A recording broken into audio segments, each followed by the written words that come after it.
اور بڑے فصیح بلیغ جو لوگ تھے، کہانی سنانے والے، سٹوریز اور شعر سنانے والے لوگوں کے زمانے میں پیدا کیا، تو اللہ تعالیٰ نے قرآن کا معجزہ دیا۔ تو کوئی اگر آپ سے پوچھے کہ رسول اللہ کا سب سے بڑا معجزہ کیا ہے، آپ نے کہنا ہے قرآن مجید۔ اس کے بعد پھر یہ معراج اور باقی معجزات ہیں۔ تو قرآن سب سے بڑا معجزہ ہے، کیوں؟ کیونکہ رسول اللہ کے زمانے میں یہی چیز تھی کہ لوگ لفظوں پہ بہت فخر کیا کرتے تھے، انداز بیاں پر بہت فخر کیا کرتے تھے۔ تو یہ ہر پیغمبر کے دور میں ایسا رہا ہے۔ اللہ پاک نے ان پیغمبروں کی شان کو بڑھانے کے لیے، ان کے دعوے کی تصدیق کے لیے اللہ پاک نے ویسے ہی معجزے عطا کیے جو اس دور کے ضرورت تھے، وہی دیے۔ تو ابراہیم علیہ السلام کا زمانہ جو ہے، آپ قرآن مجید کی آیتوں کے روح سے دیکھیں گے تو ابراہیم علیہ السلام نے صرف بحث کی ہے، آپ دیکھیں گے، اور لوگوں کو لوجک سے سمجھایا ہے کہ توحید کیا ہے۔ توحید کو سمجھانے کے لیے اور آخرت پہ ایمان اور خود کا رسالت کا عقیدہ دینے کے لیے ابراہیم علیہ السلام نے ہمیشہ سے لوجک کا استعمال کیا ہے۔ یہاں بھی ایسے اسی آیت میں بھی آپ ان کی لوجک کو دیکھیں گے، اس طرح کی آیات آپ کو ملیں گی، ابھی آگے جانے والی ہے۔ دوسری ان کی جو شخصیت تھی ابراہیم علیہ السلام کی، اس میں اللہ کی محبت، اطاعت اور فنائیت وہ کمال نظر آئے گی آپ کو۔ ابراہیم علیہ السلام اللہ کے عاشق ہیں، اللہ کے محب ہیں، اور فنا فی اللہ شخصیت تھے کہ اللہ کی محبت ابراہیم علیہ السلام کے اندر کھوٹ کھوٹ کے بری ہوئی تھی، اور یہ ہر پیغمبر کے ساتھ ایسا ہے، لیکن ابراہیم اللہ کا دوست ہے، اور ایسا دوست ہے کہ ابراہیم نے اپنے عظیم سے عظیم چیز بھی، اور قریب سے قریب چیز بھی، اور عزیز سے عزیز چیز بھی قربان کرنے سے دریغ نہیں کیا اللہ کی راہ میں اپنے دوست کے لیے، جو دوست جس کو کہتے ہیں، تو خلیل اللہ ابراہیم۔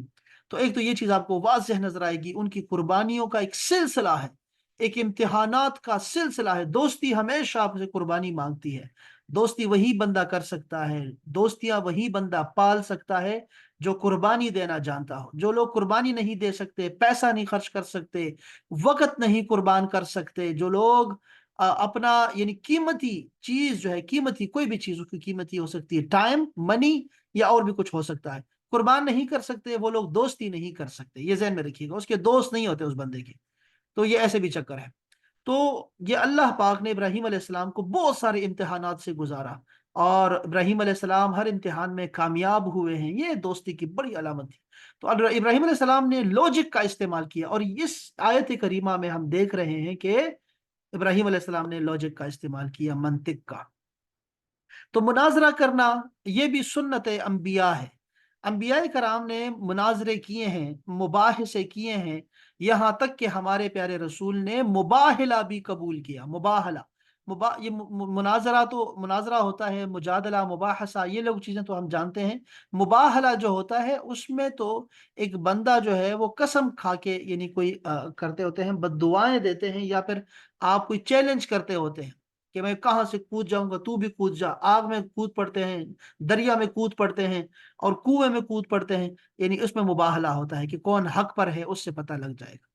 تو رسول پاک نے تو مباہلہ بھی قبول کیا، نجرانیوں کا، عیسائیوں کا۔ تو مناظرہ، جو آج کل مناظرہ چل رہا ہے اور علماء جو ہے آپس میں مناظرے کر رہے ہیں، اگر آپ یوٹیوب پہ مناظرہ سرچ کریں گے تو آپ کہیں گے یار یہ کیا ہے؟ یہ تو انتہائی، یعنی آپ حیران ہو جائیں گے، ہو سکتا ہے آپ کو سخت قسم کی نفرت ہو جائے ان لوگوں سے جو مناظرہ کر رہے ہوں، دونوں پارٹی سے چہ جائے کہ کون سی پارٹی حق پہ ہے، کون سے نہ حق پہ ہے۔ آپ کو مناظرے سے نفرت ہو جائے گی، اور ان لوگوں سے بھی جو مناظرے کرواتے رہتے ہیں، وہ کیسے بولتے، کیسے ان کو تو بولنے کا دور دور تک بھی جو ہے ان ڈھنگ نہیں آتا، کیسے وہ بولتے ہیں، اور کیسے اچھے لوگ بنے ہوتے ہیں، یہ کیا کیسی گالیاں نکالتے ہیں اور کیا کرتے ہیں۔ تو مناظروں سے خیر نہیں آتا ہمارے زمانے میں، کوئی بھی کوئی حق نہیں پہ آتا نہیں کہ آ جائے۔ ابھی ریسنٹلی ایک مناظرہ ہوا انڈیا میں، اور وہ ایک ملحد ہے، جاوید اختر، بڑا مشہور شاعر ہے، اور فلموں کے لیے بہت سارے گانے لکھے ہیں اس نے، اور یہ کل کل ہو نہ ہو، یہ بڑا مشہور اس کا گانا ہے، اور بہت سارے گانے مشہور مشہور بڑے ہیں، اس کی بیٹی بھی ہے، بیٹا بھی، سارے بڑا مشہور آدمی ہے، تو اس لیے اس کا فائدہ اٹھاتا ہے، شہرت کا فائدہ اٹھانا۔ یہ تین چیزیں ہوتی ہیں احباب جس سے لوگ فائدہ اٹھاتے ہیں، اور جس کے لیے لوگ قربانی دیتے ہیں، اور اس کی چاہت، لالچ، ہرس انسان میں کوٹ کوٹ کے بری ہوئی ہے۔ وہ تین چیزیں ہیں، وہ کیا ہے؟ ایک ہے آپ کے دولت، دولت کے لیے لوگ ماں بیٹی بہن سب کو بیچ دیتے ہیں، آپ سمجھیں، اپنے بچوں کو بھی لوگ بیچ دیتے ہیں، بیوی کو بھی بیچ دیتے ہیں، اور گھر بار بھی چھوڑ دیتے ہیں، ماں باپ کو بھی چھوڑ دیتے ہیں پیسوں کے لیے۔ یہ ایسی گندی لت ہے پیسوں کی، لالچ ہرس میں۔ ایک چیز یہ دولت ہے، دوسری چیز ہے شہرت۔ جو لوگ شہرت کے بھوکے ہوتے ہیں اور ہرس ان کی بھری ہوتی ہے شہرت کی، وہ پیسے جیسی چیز کو شہرت کے لیے استعمال کرتے ہیں۔ وہ شہرت چاہتے ہیں، وہ لوگ دولت نہیں چاہتے، وہ دولت کو تو استعمال کرتے ہیں کہ ہمیں شہرت ملے۔ ہم فلموں میں آنا چاہتے ہیں، فلم اپنی بنائیں گے، بھی اپنی فلم بنائیں گے تاکہ شہرت ملے، اسکرین پر ہم آئیں، لوگ ہمیں پہچانیں۔ اس کے لیے بندے ہائر کرتے ہیں، شہرت نعرے لگانے کے لیے لوگ، جھنڈے اور منشور شائع کرانا ہے، بھئی کتابیں شائع کروانی ہے، لٹریچر چھپوانا ہے، آرٹیکلز چھپوانے ہیں ہم لوگوں نے، اور میٹنگز کروانی، ایسے ہی نہیں، صرف شہرت کے لیے، بس وہ لوگوں کو دکھانا ہوتا ہے۔ تو شہرت کے بھوکے وہ بھی ننگ اور عار سے بری ہوتے ہیں، وہ لوگ بھی ایسے ہوتے ہیں کہ وہ بھی اپنے گھروں کے، اب یہ دیکھ رہے ہیں کہ ویلوگز بنانے والے، فیملی ویلوگز بنانے والے لوگ کیا کرتے ہیں، وہ اپنے گھروں کا بیڈ روم تک دکھا رہے ہیں۔ وہ کیا مطلب ہے اس کا؟ یعنی وہ شہرت کے بھوکے ہیں، اور پیسہ تو ویسے ہی ان کے آ رہا ہے، پیسے انہوں نے لگایا ہے، اس پہ انویسٹ کیا باقاعدہ طور پہ، اپنے کرائے کے گھر لے لیتے ہیں، اچھے خوبصورت گھر لے لیتے ہیں کرائے پہ، اور پھر دکھاتے ہیں یہ ہمارا گھر ہے، اور یہ ہمارا کچن ہے، اور یہ ہمارا یہ ہے۔ لوگ دیتے رہتے ہیں، ترستے رہتے ہیں، پتہ نہیں یہ کیسے امیر لوگ ہیں۔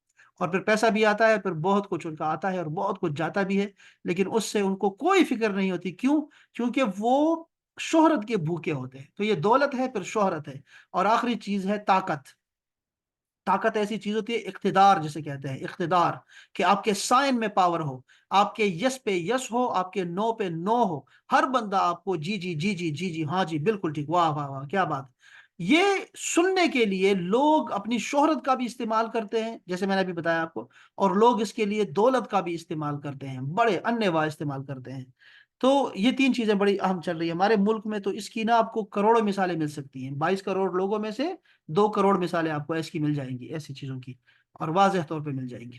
تو بہرحال، اب یہ جو مناظرہ ہوا ریسنٹلی، وہ ایک ملحد کا تھا جس نے اپنی شہرت کو استعمال کیا۔ جب بھی اس کو کسی پروگرام میں بلاتے، وہ ضرور کہتا اللہ کہاں ہے، وہ خدا کوئی ہے ہی نہیں، سرے سے کوئی گاڈ ہی نہیں ہے، اور یہ دنیا ساری کیا ہے، ایسی چل رہی ہے، اتنے انہائے ہو رہا ہے، ظلم ہو رہا ہے دنیا میں، اور یہ سارا تو اس وجہ سے وہ استعمال کرتا تھا۔ پھر یہ ندوۃ العلماء ایک بہت بڑا مدرسہ ہے۔ یہ جب جنگ آزادی ہوئی، جنگ آزادی میں ہمارا مدرسہ سسٹم جو تھا، اس کو انہوں نے بڑا پروپیگنڈا کیا مدرسہ سسٹم کے خلاف، جیسے آج کل بھی ہو رہا ہے مدرسہ سسٹم کے خلاف ہمیشہ سے نا، یہ انگریزوں کا چلا چلا ہے، یعنی اس کو 200 سال سے زیادہ ہونے والے ہیں نا، اور یہ ایسے ہی چل رہا ہے، یہ پروپیگنڈا مدارس کے خلاف چل رہا ہے مسلسل۔ تو مدارس کے خلاف چرچا انہوں نے کیا، اس وقت کیا، اور فارسی کو اور عربی کو جو ہے انہوں نے کہا یہ کیا زبان ہے اور اس سے کوئی ترقی نہیں آئے گی۔ انہوں نے علی گڑھ کو قائم کیا بھئی کہ انگریزوں کے اس میں آیا کریں، انگریزوں میں آیا کریں۔ علی گڑھ کا ایک خالص جو ہے وہ دنیاوی تعلیم کے لیے انہوں نے بنایا علی گڑھ، اور پھر اس میں ٹچ تو دیتے ہیں مذہبی ٹچ، لیکن اس کے مقابلے میں پھر یہ دیوبند کا اور یہ جو آ گیا، اس میں کے بعد ایک آیا تھا جو درمیانی تھا، وہ شریعہ اثریہ کا اور شرعی علوم کا بڑا امتزاج تھا، اس کو کہتے تھے ندوۃ العلماء کے نام سے، بڑا مشہور ہے۔ تو اس کے ایک طالب علم ہیں، مفتی صاحب تھے، ان کا جو ہے ان کے ساتھ انہوں نے کہا مناظرہ کر لیتے ہیں۔ تو بڑا ڈیسنٹ قسم کا مناظرہ تھا، آپ نے دیکھا ہوگا، بڑا ڈیسنٹ مناظرہ تھا، اور اس میں لازم بات ہے وہ حق ہمیشہ حق ہی ہوتا ہے، اور وہ بڑا اچھا انہوں نے دفاع کیا، اور بڑا خوبصورت انہوں نے جو ہے وہ مناظرہ کیا، اچھا تھا وہ، بہت اچھا تھا۔ اور یہ جو ملحدین ہوتے ہیں نا، دو دو طرح کے لوگ دیکھے میں نے، یہ ایک یہ تھے ملحدین جو ایتھیسٹ ہوتے ہیں، دہریے ہوتے ہیں، نیچری ہوتے ہیں جن کو کہتے ہیں، ٹھیک ہے، ایتھیسٹ، ان لوگوں کے پاس بولنے کے لیے کچھ نہیں ہوتا، یعنی بےچارے بالکل کورے ہوتے ہیں، بالکل ہی کچھ نہیں ہوتا ان کو بولنے کے لیے۔ اور دوسرے فیمنسٹ، فیمنسٹ بھی ایسے ہیں، ان کے پاس بھی بولنے کے لیے کچھ نہیں ہوتا، آپ ان سے جب بھی انٹرویو لیں گے عجیب سی لوجک سنو گے، جو کہ بالکل اس کے نہ سر ہوگا نہ کوئی پیر ہوگا، کوئی بات کرنے کی تمیز ہی نہیں، کو سمجھ نہیں کہ ہم نے بولنا کیا ہے۔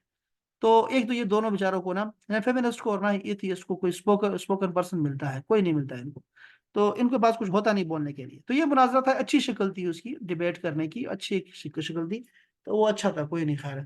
لیکن مناظرہ کرنا میں عرض کر رہا تھا کہ ضروری نہیں ہے کہ ہمارے زمانے میں، کیا لکھ دیا ہے، کیا لکھ دیا ہے رضوان بھائی، میں اب آدھا گھنٹہ یہ پڑھوں گا۔ Everyone have to see these مناظرہ last 5 minutes are full but how Akhtar was Javed Akhtar was insulted no words to say. تو کوئی نہیں، اس کو فرق نہیں پڑتا اس سے نا، وہ ان کو یہ ہوتا ہے کہ آپ نا، کبھی کبھی ایسا ہوتا ہے نا، یہ لوگ پروموشن کے لیے پتہ ہے کیا ہوتا ہے؟ ضروری نہیں ہے کہ آپ کی واہ واہ ہو تو تبھی آپ پروموٹ ہوتے ہیں، ضروری نہیں ہوتا، جب آپ لوگ آپ کی انسلٹ کرتے ہیں تبھی بھی آپ پروموٹ ہوتے ہیں، یہ ذہن میں رکھیے گا نا، چیزوں کو سمجھا کریں۔ ضروری نہیں ہے کہ آپ سارے لوگ کہیں کہ تم جیت گئے ہو تو تمہاری واہ واہ واہ واہ واہ، بھائی تم ہار گئے ہو تب بھی تمہاری واہ واہ ہوتی ہے۔ وہ اس چیز کے دل دادا ہوتے ہیں کہ لوگ ہماری نا، ہمیں پہچانے لوگ کہ ہم بھی کچھ ہیں۔ اب ابراہیم علیہ السلام تو ہیں، اللہ کے حبیب ہیں، اللہ کے خلیل ہیں، اللہ کے نبی ہیں، وہ ٹھیک ہے نا۔ اب یہ نمرود کا بھی ذکر ہمیں کرنا پڑتا ہے ڈیلی، آپ دیکھ رہے ہیں نا، ابھی ہمیں تلاوت میں بھی اس کو کرنا، یاد کرنا پڑتا ہے، ایک شخص تھا اللہ کا نافرمان، اللہ کا منکر، اس کا بھی ذکر ساتھ کرنا پڑتا ہے۔ امام حسین کا ذکر تو ہے، امام حسین علیہ السلام کے صدقے سے یزید کا بھی ذکر ہوتا رہتا ہے خبیث کا، تو یہ بھی ساتھ چل جاتا ہے۔ موسیٰ علیہ السلام کا ذکر ہوتا ہے، ہمیشہ سے بلند و بالا ہے، درجات بلند ہیں ان کے، ساتھ میں فرعون خبیث کا بھی ذکر ہوتا رہتا ہے۔ تو یہ جو لوگ ہیں نا، یہ اسی میں خوش ہیں، یہ جو باطل قوتیں ہوتی ہے نا، یہ نہیں سمجھتے کہ میں آدم نہیں ہوں، وہ کہتا ہے مجھے شیطان ہی رہنا ہے لیکن میرا ذکر ہونا چاہیے قیامت تک۔ وہ کہتے ہیں ہم شیطان ہی خوش ہیں، انجام کیا ہوگا نہیں پتا، ہمیں شیطان رہنے دو، لیکن ہمیں دو، بس شہرت دو، ہمیں شہرت دو۔ آدم نہیں بنایا نا، اچھے نہیں ہیں ہم، باطل میں رہیں گے، یعنی کسی صف میں رہیں گے۔ اندازہ کریں یہ ایسے لوگ ہوتے ہیں، یہ ایسے ہی ہوتا ہے نا، یہی تو میں کہہ رہا ہوں آپ سے کہ دو طرح سے یہ چلتا رہتا ہے، اور ان کا کوئی، آپ حیران ہوں گے کہ یار یہ کیوں ایسا نہیں ہے، لیکن وہ ان کی خوشی اور شادمانی اور اطمینان ان کو اسی چیز میں ملتا ہے کہ وہ کہتے ہیں ہم رہیں، بس صفوں میں ہمارا نام ہو۔ وہ کیا کہتے ہیں، بدنام جو ہوں گے تو کیا نام نہ ہوگا، وہ نام ہونے کے لیے بدنام سر مول لے لیتے ہیں کہ چلو بھی ہمارا بھی نام آئے گا۔ تو اب مفتی شمائل صاحب کا جہاں ذکر ہوتا ہے، ساتھ میں جاوید اختر صاحب کا بھی تذکرہ ہوتا ہے، تو پروموشن ہوتی ہے نا۔ یہ فلموں میں کیا کرتے ہیں، جب وہ فلم چھاپتے ہیں کہتے ہیں یہ فلم بین ہے تاکہ سارے لوگ دیکھیں کہ اس میں ہے کیا، بس ایسی چیزیں ہوتی ہیں۔ تو خیر دفعہ کرو، یہ تو عجیب سے لوگ ہیں۔ لیکن میں یہ عرض کرنا چاہ رہا تھا آپ لوگوں سے کہ یہ جو مناظرے ہمارے ملک میں چلے آ رہے تھے، آپ نے دیکھا ہوگا یوٹیوب وغیرہ بہت پہ، تو ضروری نہیں ہے کہ مناظرے اسی کو کہتے ہیں، یہ تو بڑے اس کی بدترین مثالیں ہیں مناظروں کی جو ہمارے یہاں پہ چلتے رہتے ہیں، سنی شیعہ اور سنی وہابی، اور یہ جو آپس میں لڑتے رہتے ہیں، یہ تو بڑے ہی کوئی اس کا تہذیب کے دائرے میں نہیں رہتے وہ لوگ، بالکل بھی نہیں، اور اس کا کوئی انجام بھی نہیں نکلتا اچھا۔ تو اچھے مناظرے بھی ہیں، اس کا یہ مطلب نہیں ہے کہ مناظرہ جو ہے نا، وہ مناظرہ اچھی چیز نہیں ہے، بلکہ مناظرے تو یہ انبیاء کرام نے بھی کیے ہیں، میں نے بتایا جیسے آپ کو، تو مناظرے کرنا بھی یہ سنت انبیاء ہے۔ اب یہاں پہ بحث کی، ابراہیم علیہ السلام نے ایک بات کی کہ میرا رب جو ہے وہ زندہ کرتا ہے اور مارتا ہے، اس نے بھی آگے سے کہا کہ میں بھی زندہ کرتا ہوں اور مارتا ہوں۔ ابراہیم علیہ السلام نے دوسری دلیل دی کہ میرا جو رب ہے اللہ، اس کا نام اللہ ہے، اللہ، اللہ جو ہے وہ سورج کو مشرق سے لاتا ہے، تو اسے مغرب سے لا کے دکھا۔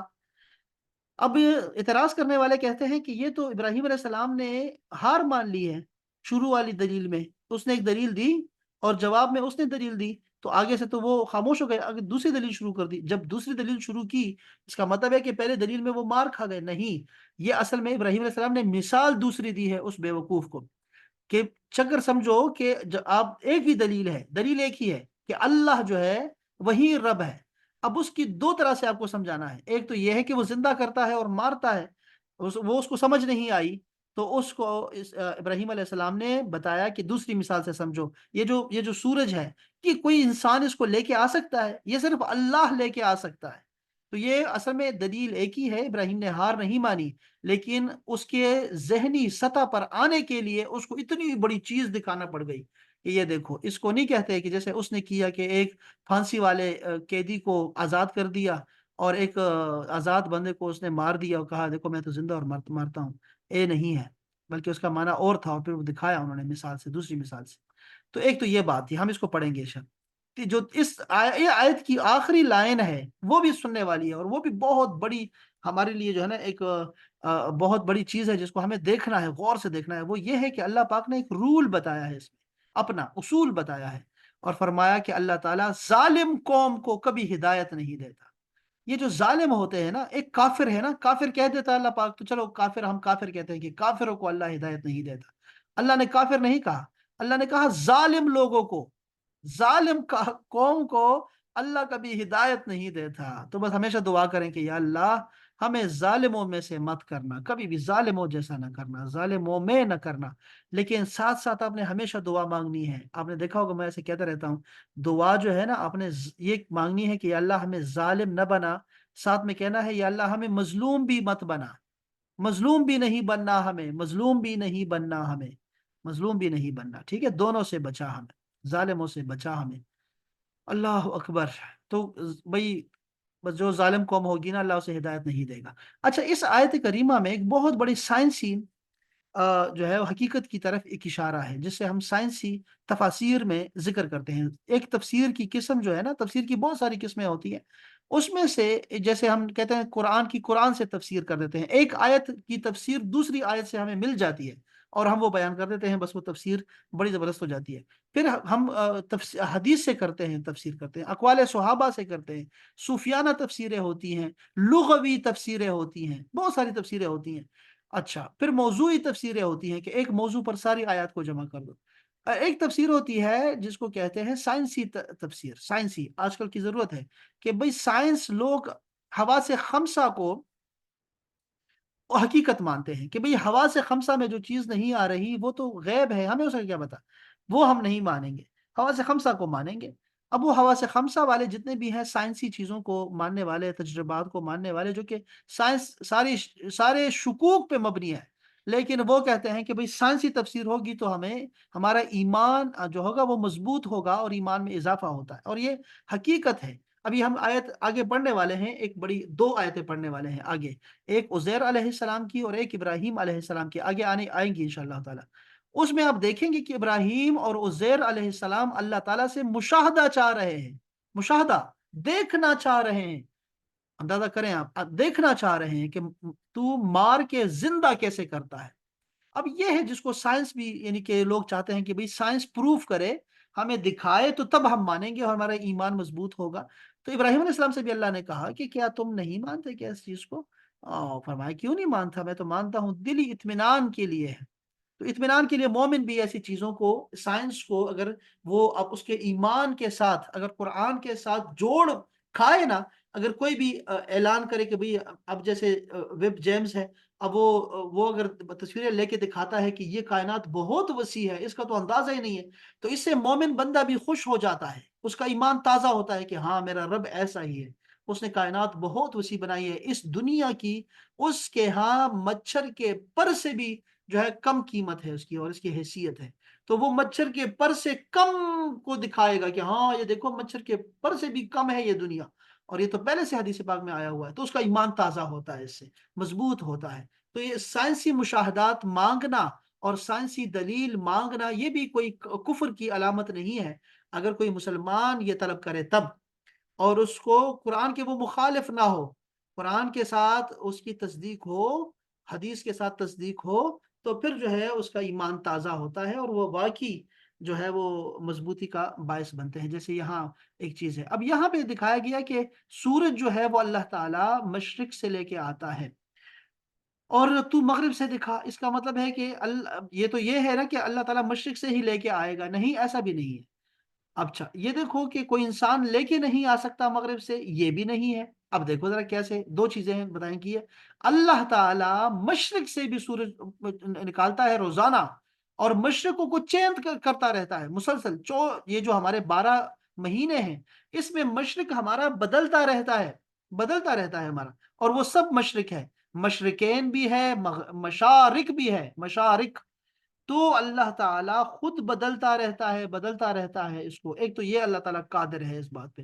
اسی طرح مغرب بھی بدلتی رہتی ہے ہماری، کہ مغرب کون سی ہے، کہاں سے سورج غروب ہوگا، اس کو بھی بدلتا رہتا ہے۔ ایک تو یہ، یعنی آیت دیکھ کے آپ نے فوراً اس کو دین کامل نہیں سمجھنا، استاد سے سمجھنا ہے کہ بھئی یہ ہے کیا چیز، ایسے اساتذہ سے مفسرین کو تلاش کرنا ہوتا ہے، صحابہ کرام نے کیا کہا، رسول اللہ نے کیا کہا، سارا دین سمجھنا ہوتا ہے، تب جا کے آپ نے کہنا ہاں یہ تو آیت میں بھی تھا، بالکل ایسے ہی ہے۔ تو ایک آیت کو دیکھ کے آپ نے فیصلہ نہیں کرنا، یہ میں آپ کو بار بار کہتا رہوں گا، کیونکہ اس دور کا فتنہ یہی ہے کہ آپ کو ایک آیت دکھا دی جاتی ہے اور کہتے ہیں دیکھو، اس کو ابراہیم علیہ السلام نے نمرود کو کہا کہ تم مغرب سے نکال کے دکھا، اس کا مطلب ہے کہ کوئی انسان جو غیر اللہ ہے، اللہ کے غیر ہے، وہ کوئی بھی مغرب سے نہیں نکال سکتا، ٹھیک ہے۔ اب ذرا اس کو دیکھ،